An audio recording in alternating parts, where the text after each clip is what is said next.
Good morning students. Today we will discuss about angular projection.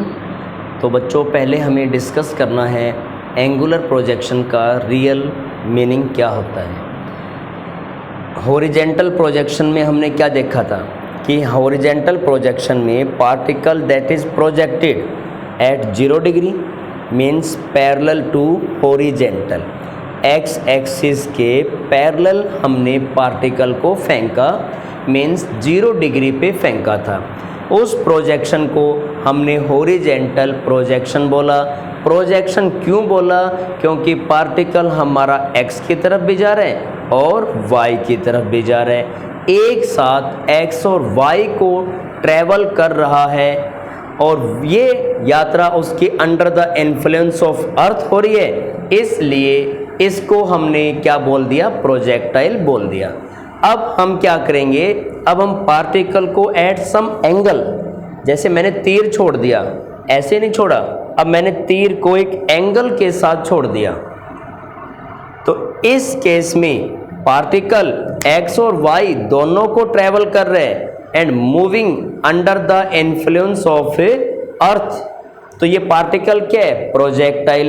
इस घटना को क्या बोलेंगे? प्रोजेक्शन। बट ये प्रोजेक्शन हुआ है at some angle, then that projection is known as angular projection. हम किसी पत्थर को एक पर्टिकुलर एंगल पे छोड़ते हैं तो वो प्रोजेक्शन क्या होता है? एंगुलर प्रोजेक्शन होता है। जैसे कि एक्स एक्सिस, ये है अपनी वाई एक्सिस,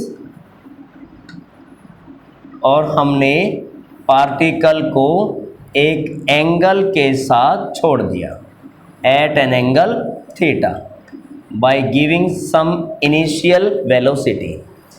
अब velocity that is a vector quantity which make an angle theta, it will resolve into two components, u cos theta that is initial velocity along x axis and u sin theta that is initial velocity along y axis।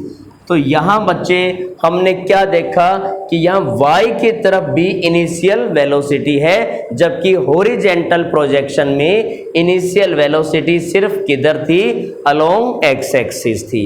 दूसरी बात, हमने क्या assume कर रखा है कि air resistance यहाँ क्या है? 0। और जब एयर रेजिस्टेंस 0 है, इसका मतलब मोशन अलोंग एक्स एक्सिस, मतलब horizontal motion always constant velocity से होगा, मतलब velocity of the projectile along x axis that would always remain same and at every moment this one is what? u cos theta.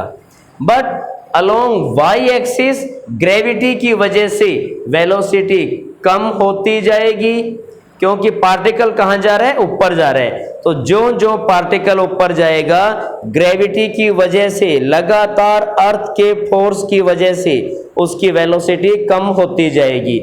एक particular height पे जाते ही उसकी velocity, vertical velocity क्या हो जाएगी? 0। जिस हाइट पे वर्टिकल वेलोसिटी 0 होती है उस हाइट को मैक्सिमम हाइट कहते हैं। ये पॉइंट न्यूमेरिकल को सॉल्व करने में काम आता है बेटा। क्या? कि मैक्सिमम हाइट फाइंड आउट करनी है, तो बताओ कितने टाइम पे हमें मैक्सिमम हाइट मिलेगी? यानी कि हम क्या करेंगे? हम यहां वर्टिकल वेलोसिटी लेंगे पहली बात। तो अब हम ऊपर जा रहे हैं, एक पर्टिकुलर टाइम में वर्टिकल वेलोसिटी 0 हो जाएगी, और जिस वक्त वर्टिकल वेलोसिटी 0 हो जाती है, इसका मतलब अब वो और ऊपर नहीं जा सकता। तो फिलहाल जो हाइट है वो क्या है? उसकी मैक्सिमम हाइट u y हमारा u sin थीटा, ऊपर जा रहे हैं इसलिए -g, ये हो गया t। तो u sin theta is equal to g t, t हो गया हमारा u साइन थीटा अपॉन जी।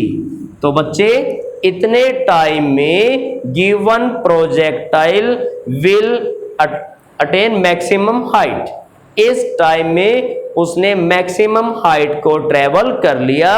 इसके बाद उसका नीचे आने का वक्त शुरू हो जाता है। अब उसकी यात्रा इससे पहले या इस टाइम तक उसकी यात्रा ऊपर की तरफ थी, अब इस टाइम के जस्ट बाद वो कहां आना शुरू होगा, नीचे आना शुरू होगा।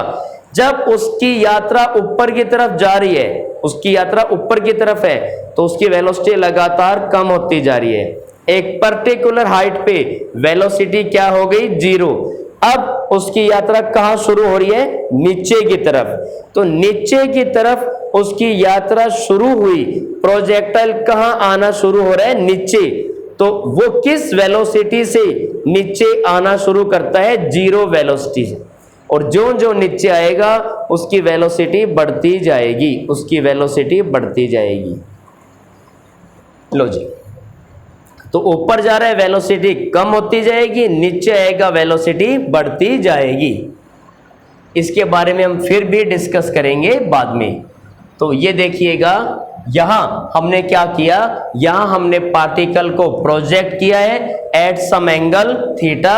उसकी दो वेलोसिटी है ux एंड uy, लेकिन ये जो वर्टिकल वेलोसिटी है ये ऑलवेज क्या होती जाएगी, चेंज होती जाएगी। पहले कम उसके बाद ज्यादा होती जाएगी। तो vertical velocity that is variable and horizontal velocity always क्या होगी बच्चों, कांस्टेंट होगी। और इन दोनों वेलोसिटी से बॉडी ने जिस पाथ को कवर किया उस पाथ को हम क्या कहते हैं, trajectory. Path followed by the projectile is known as trajectory.